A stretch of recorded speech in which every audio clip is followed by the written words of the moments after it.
after getting this cute wedding invitation in the mail, right away I was like, RSVP, I am definitely going. I don't care how I'm gonna get there. So RSVPing to a wedding that I didn't actually know if I was gonna physically attend, it's kind of crazy, don't you think?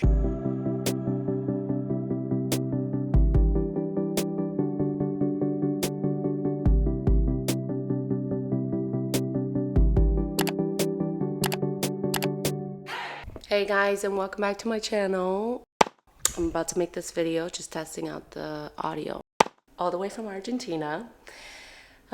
It's been such an amazing few days off. Oh my god. My voice.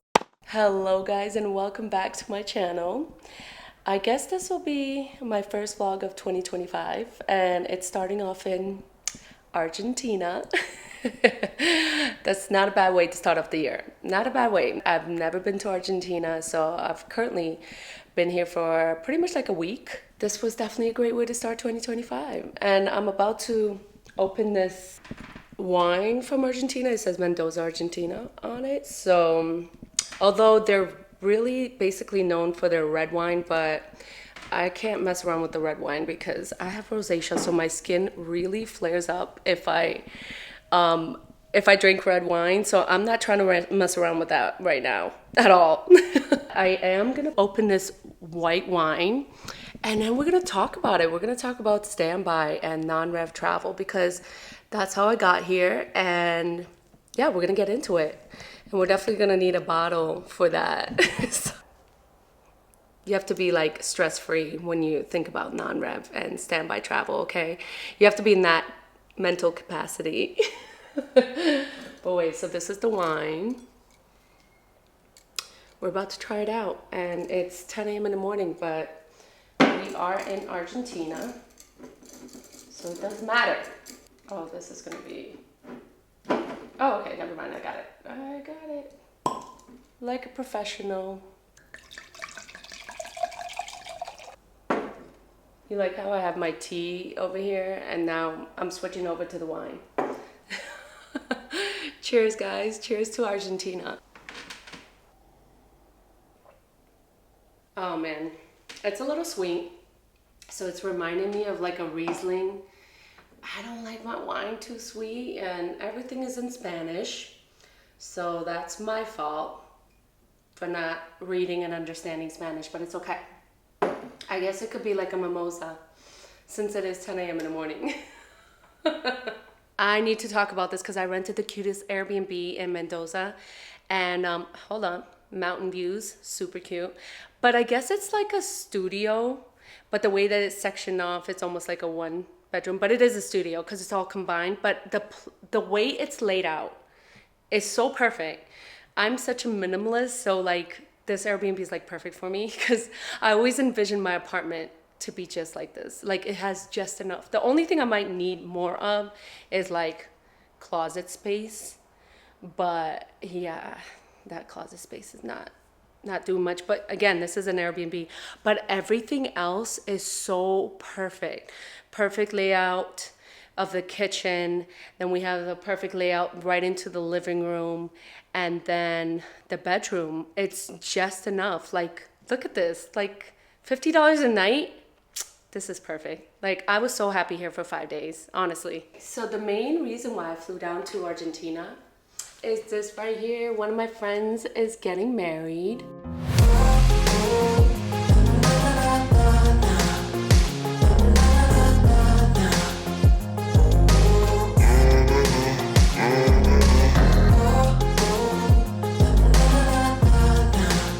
How cute is this invitation? When I got this in the mail, like passport, and then the plane says Argentina. How adorable is that? Right away, because I'm such a travel junkie, I was like, yeah, I'm going. Hold on. Oh, that's the bride texting me now. So back to what I was saying. After getting this cute wedding invitation in the mail, right away I was like, RSVP, I am definitely going. I don't care how I'm gonna get there. Mentally, I RSVP'd and I was already in Argentina. Physically, did I have a plane ticket and confirmed stay or anything like that? No, absolutely not. The crazy thing is, I didn't even know if I was going to the wedding until like 2 days before the wedding. The whole time I was RSVP'd and mentally just saying I'm gonna get there and I don't know how I'm gonna get there. Because that's how crazy non-rev or standby travel is. As a flight attendant, I do have the perks to fly for free. It's free domestic and then I pay the tax to fly international. But technically, like, I don't know if I'm gonna get on the flight or not until I actually get on the flight. So RSVPing to a wedding that I didn't actually know if I was gonna physically attend, it's kind of crazy, don't you think? So being able to trust the universe that it's gonna get you to your destination at any cost in any way is a skill. I live in New York City, and at first I didn't even know if I was gonna make this trip because I came down with something and I had to do like a speedy 24-hour recovery, okay? So while I was fighting for my life for 24 hours, at first, I didn't even know if I was gonna make it to Argentina, which I was really sad about because I really, really wanted to go. So then, after I made that speedy recovery with my Russian remedies, a whole bunch of vodka remedies, I was good to go. I was like, okay, Argentina, here I come. So originally what I wanted to do was flying from New York to Buenos Aires, which is a 10-hour flight, and spend 3 hours, 3 days. Is the wine that strong? It's not, I promise. This is like so weak. So what I wanted to do was, I wanted to fly from New York to Buenos Aires and spend 3 days in Buenos Aires. And because I've never been to Argentina before, I thought that was like the perfect setup. I was like, perfect. I'll fly into Argentina and do Buenos Aires first, and then I'll fly to Mendoza, because the wedding was actually in Mendoza, and it's a 2-hour flight from Buenos Aires. So that was my original plan. Like, that was my master plan. I was like, okay, this is what I'm gonna do. I'll spend 3 days in Buenos Aires. All of that changed like within days. First of all, me not feeling well, so that cut 1 day short. After that, when I was good to go, I was like, okay, perfect. I'm gonna get on this flight and I'm gonna spend 2 days in Buenos Aires. You guys, you won't believe what happened. So I got to JFK. I was taking American Airlines because they have a direct flight from JFK to Buenos Aires. I use an app called Staff Travelers, so I put in like a request to see the load. So I was like, okay, perfect. Like, there was like a good amount of seats available, probably 45 seats. So I was like, oh my God, this is great. I'm gonna get on. The seats kept getting less and less. I don't know if people were like booking last minute, but I was able to get on. So I got my seat, I was good to go. I was on the plane. We were taxiing out. I'm on the runway and I was booking my Airbnb because the next couple of minutes I'm about to take off. You guys, we had to turn around back to the gate. You won't even believe this, but we had a group, like 80-something teenagers on this flight causing a ruckus. Like, they were so loud, they were misbehaving, pretty obnoxious, I can say. And all the flight attendants tried to like calm them down. They spoke to them several times, you know, and they were like, you guys, we're gonna have to tone it down. This is an airplane. Like, maybe they were just excited, which I do understand. But there's also like a common collective atmosphere that we have to maintain in the cabin. And kudos to the flight attendants because they were really, really nice about speaking to them, and nothing was helping. Even the captain had to go on the PA and tell the group to tone it down. And then he even had to call the head leader of the group and ask the group to like tone it down. People behind me, because I was pretty much like in the back. I was in the trenches in the back. But I was happy with my seat. I was literally happy. I was like, okay, this is, I'm on the plane. I only paid $100 in tax for this seat. So I was happy to sit in the bathroom if that was the only seat available. The captain pretty much asked the head leader to come talk to the group. They were not toning it down. So we returned back to the gate. We had to deplane the group, but there was 80 of them. So it caused a whole commotion. So then they had to deplane the whole aircraft. And we sat at the gate for like 2 hours trying to figure out what's happening. At that point, I was like, wow, maybe I'm not going to this wedding. And then they made the decision that they're gonna remove the group, but the flight crew timed out. So as soon as I heard that flight was not leaving, it was already 1:30 in the morning. So the first thing I did was ran out of JFK, grabbed an Uber, and I went home. And you know what? I was like, okay, the universe is telling me I'm not going to Buenos Aires tonight. So what I'm gonna do is just go home, sleep, enjoy my day, and then I'm gonna come back to the airport. So that's exactly what I did. So now, after I didn't leave to Argentina the night before, I tried again to leave to Buenos Aires the next day. Everything runs smoothly. Like the whole day was just running smoothly. And I ended up getting my ticket and I got a nice little seater. They gave me a seat in the economy. It was a 2-seater bulkhead situation. I don't know. Their planes are very different from what I personally fly. So I never know the configuration of things. They have all these sections. Like they have first class, they have business, they have another business something. Then they have like economy plus sections. Like, I don't know, like all these little sections, I'm so unfamiliar with the terms. So I honestly just like, I'm always like learning something new every time I'm on a new plane. So it's like a whole different atmosphere and a whole different world for me when I get in there. I was happy with my little economy seat. Nobody was sitting next to me, and I said hi to the flight attendants and all this stuff. And then next thing you know, one of the flight attendants came up to me and he was like, I'm moving you to business, okay? I was so happy. That's another great perk, flying standby or non-rev. Like, you could get an unexpected upgrade, okay? Obviously, like when you fly as a customer, you could get upgrades based on your status, or if you do like an upcharge, a last minute upcharge, like all these little things. But when you're flying non-rev, it just like, it's a hit or a miss. You never know if you're gonna get that upgrade. You kind of just like test your luck and see if you do, but it's not a guarantee, because it's not a guarantee that there will be seats there. It's also not a guarantee that the crew will want to upgrade you. Like, it's just honestly, like, it just depends on the universe. That's all I'm gonna say. It literally just depends on the universe. So that day, after the night that I had the day before, I think the universe was like, you deserve a special treat today, so you're gonna go to business. I think I was like the happiest person in business class. I was taking my little footage, my videos. I was so happy. So I watched that movie with Anne Hathaway and I got so emotional. I don't know why. Like, I felt like a little connected to her. Not the part where she falls in love with a 24-year-old, not that part. But the part where she turns like 40 and has like a whole life change, and I think just like that part. Yeah, so it was like really good, and I watched it and I cried a little. And then I ended up just chatting it up with the flight attendants. Like, I was in the galley talking to them. Like, it was so impressive. Like, they've been flight attendants for like 45, 55 years, okay? Which is nothing compared to me. Like, I'm gonna be 12 years as a flight attendant this year. And like, when I think about them being flight attendants for 45 years, I was like, damn, I got a long career ahead. What am I gonna be like after I've been flying for 45 years? Like, that's insane.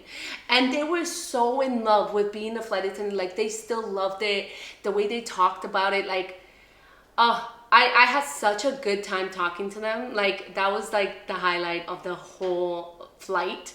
And then after I was chatting it up with them, I ended up getting like 2 or 3 hours of sleep. I can't remember. And then of course I got woken up to breakfast. Like, the experience was phenomenal. It was, I'm sure I would have had a good time in economy, but this was just like, you know, a little extra perk. They treated me like royalty. I was so happy. They were so sweet. So yeah, that's the thing about standby. It's like, you never know if you're gonna get on the flight. You never know what seat you're gonna get. You never know if you're gonna get an upgrade or not. You never know if the plane is gonna turn around and go back to the gate. Like, it's just like, you gotta be very, very easygoing, okay? And then after spending one day in Buenos Aires, I headed to the airport and I pretty much was testing my luck again. here I was on standby, and I flew Aerolíneas Argentinas, I guess. Can't do the pronunciation, but Aerolíneas Argentinas, the Argentinian airline. And it got me from Buenos Aires to Mendoza, which is a 2-hour flight. The plane is much smaller. So, and I paid like $30 for that ticket. So the gate agent gave me a seat. I got like the exit row, which I was super happy about. I was like, perfect, I'm on the plane. I was just happy to get a seat, honestly, because this confirmed that I'm landing and I'm going to the wedding the next day. So when I get on the plane, the flight attendant, I let her know that I'm flight crew as well with a different airline and this and that. And then she gave me a little upgrade.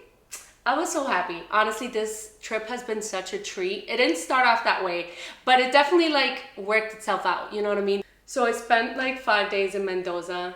I didn't do too much like touristic and adventurous stuff. I did a couple things. The main things. The vineyards are like a big deal here. There's like over 1,200 vineyards, so I did that. It's wine o'clock. Okay, so I knew I landed in the right place when I spotted a vineyard right at the airport. What a way to set the tone for this trip. I'm gonna head out to the vineyard to drink some more wine. I already got started, but it's never enough. Oh yeah, oh yeah. So glamorous. Mendoza has over 1,200 vineyards, so good luck choosing one. It's gonna be a problem, but I guess it's a good problem to have. I'm ready. Luckily for me, this place was picked for me. I made a new friend at the wedding, so thank you so much, Fernanda, for doing all that legwork, all of the planning, and inviting me, of course. I mean, we're not drunk. We promise it's not us. Oh my God, that wind was so strong that it knocked over some of our wine glasses, but we had a 4-course meal to finish, so we had to get focused. Argentina is known for their red wine and red meat, and this place had the best of both, hands down. You know, I'm a wine junkie, so I had to go to the vineyard, so I definitely did that. The only thing I will say is they're very, very big on red wine here in Mendoza, and I like my white wine. Only because my face does not agree with the red wine, okay? I have rosacea, so like I developed it like in my 30s. So when I drink the red wine, when I say I wake up like a tomato, the next morning I will wake up looking like a tomato. Me and red wine, we don't get along. Not anymore, not in my 30s. But when I went to the vineyards, because I'm in Argentina, I had to sacrifice this face and I drank the red wine, okay? No hesitations, I drank it. Today is my last day here in Mendoza. And then tonight, my standby non-rev shenanigans begin. If that's what you want to call it. So that Delta flight is looking a little tight. But that's the thing about standby. Like if I don't get on that flight tonight on Delta, if I don't make it, what I'm gonna do is just rent a hotel and stay in Buenos Aires like for another full day and then try again the next day. I'm such a go with the flow person. I've been doing this standby situation for so many years. Like there's nothing that can make me upset, or there's nothing that can get me riled up and like, oh my God, I didn't make the flight. Like, what am I gonna do? Honestly, for me, like what I do is I book the flight, I get to the gate, and then I let the universe decide. If for some reason those 5 seats that were open and they get sold out because somebody decided to buy tickets, and I'm not making it on, then I'm not making it on. I'm either gonna find like a different route, a different flight, a different connection, or I'm gonna go the next day. Like that means the universe is telling me to just stay a little longer in Argentina. Yeah, to be honest, like I just don't get mad. Like if as soon as you have that mentality and just that kind of state of mind, you will never be stressed out flying standby travel. So if you work for the airline or you're thinking about applying for the airline and you get nervous about flying standby, don't be. My word of advice is honestly, just go with the flow. Whatever's meant to be is gonna happen, and just don't stress out about it. If you don't get on the flight, there's other alternatives all the time. Like there's other connections, other flights. If there isn't, the worst that can happen, you're gonna spend an extra day in the city that you're in, like I'm in Argentina, and then you get on the flight the next day. I have, like with that mentality, I have traveled the world. I've been to Thailand on standby. I've been to Greece. I've been to so like everywhere that I've traveled to, I've done it on standby. And I just kind of just went with the flow. And if one option didn't happen, then I just booked a different option. You know, so once you have that mentality, you'll be just fine. Trust me. And then it's worth it. Because when you're paying $200 round trip for a ticket to go to an international destination, who could beat that? And then if there's an upgrade included in that, come on. That's just like the icing on the cake. So just keep that mentality, keep that positive energy. All right, guys, I'm signing out. I'm gonna go enjoy my last day in Mendoza, and I'll see you guys on the next video. Thanks, guys, for watching my video and listening to me rant about my standby shenanigans. Bye.